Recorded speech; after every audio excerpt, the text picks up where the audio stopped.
So here we've got the Nothing Happened Zoro resin by Dream Studio.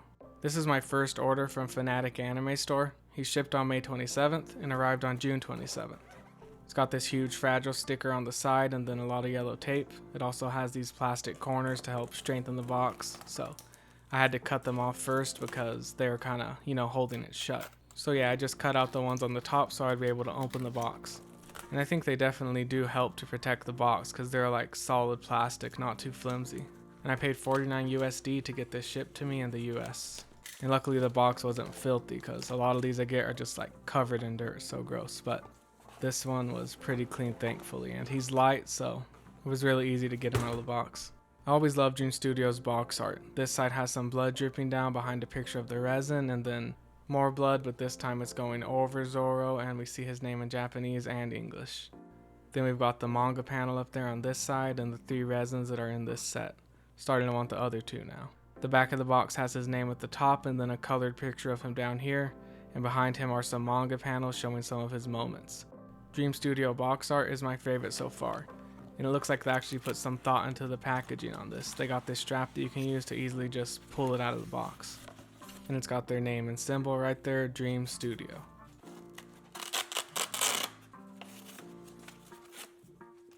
And then there was some tape going all the way around the foam. I really actually enjoyed unboxing this. It's just a lot more enjoyable when it's something small. Like those big ones kind of stress me out sometimes. So many pieces, so many things to break, I really loved unboxing this one. I'm gonna try to get more this size. And look at that, that looks amazing. The base where his blood like splattered under him, and yeah, it looks really good. Then there's some more on the back of the rock there, just all around it.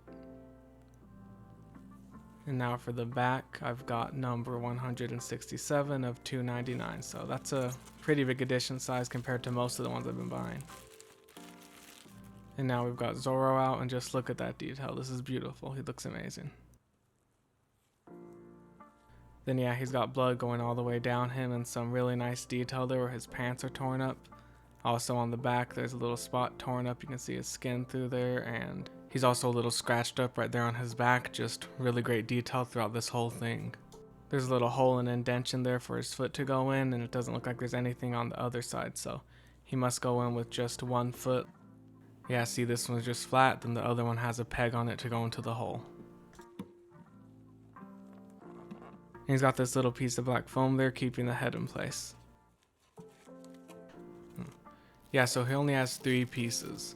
His base, the body, and the head. Now I've got his head out and it looks really good, just look at that. And then from the side here we can see his hair, which looks really good too. A little bit of the back, and then it just magnets on like usual with resins. So he's just about 12 inches tall, which is kind of big. If you're wanting to display him with Portrait of Pirates figures, he's gonna look out of place. He's a lot bigger than Perona and about the same height as the Kuma. But all of these are going somewhere on my Thriller Bark shelf, regardless of their sizes. And he weighs about 2 pounds and 10 ounces. And I love how easy it is to move him around since he's light and has so few pieces. So yeah, the base looks really good. It's got this big splat of blood under Zoro and then little spots of it just sprinkled around the rest of the base. And his boots have a few shades of green in them with all these kind of dirty speckles and some blood over them, and then you can see those dirty little speckles kind of go all the way up the legs.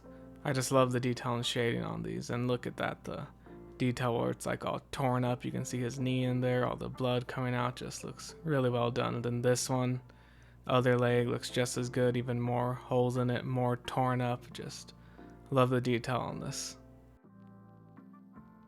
Then he has a few spots like this around his whole body, which I think are really well done. Like somehow they made them actually look painful. Like looks like they're kind of dirty, scratched up, like the skin kind of got torn up a little bit. And we've got his messed up shirt here, which also looks great. I love how you can see the blood like soaking through it actually. And the same thing on the back too. It looks just as good. It's all torn up, kind of hanging over itself. It's got a few holes in it with the blood coming out over it. Just, I love it. And then a big gash right here on his side. Now for his head, and of course we've got some more blood here going down his face, and we can see his earrings. And there does look to be a small gap between his hair and head on the right side, but it's not really a big deal. And then on the back of the head here we can see more of his hair, and it looks good. One area where he does fall short is the hands. The fingers look kind of deformed, and most of them are just melded together, not too well separated. Though that does seem to be a common thing with resins, and I don't really see it as an issue because, I'm zoomed up when I'm making these videos. When he's on my shelf, I don't even notice that. So yeah, I'm really happy with this. It might be my favorite resin yet for a lot of reasons. It's small box. It's like a portrait of pirates almost. I don't have to worry about finding a spot, fit a giant box, and I feel it was really worth the $150 I spent on it. I'm even more tempted to pre-order the other two from this set now. And I hope that one day Dream Studio will make a Whitebeard, because I feel like they would do a really good job on it like they did with this Zoro. Like a damaged Whitebeard at Marineford,